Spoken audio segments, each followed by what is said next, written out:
പൊന്നെ നിന്നെയും കുട്ടിയോളെയും എന്നും ഞാൻ കിനാവു കാണും. ഒലിപ്പുഴയിലൊന്നു നീന്തി കുളിക്കാനും കൊതിയാണ്. ഓക്കു നല്ല മാരനെ തേടും ഞാൻ നേരാണ്. വരട്ടെ പൊന്നെ വരട്ടെ മോളെ വരട്ടെ കരളെ.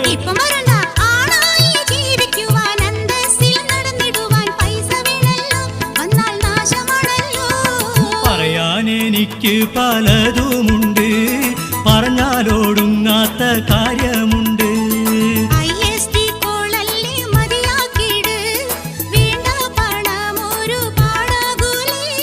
തൽക്കാലം ഫോണു ഞാൻ വെച്ചിടട്ടെ. തങ്കക്കനിക്ക് അസ്സലാമു അലൈക്കും.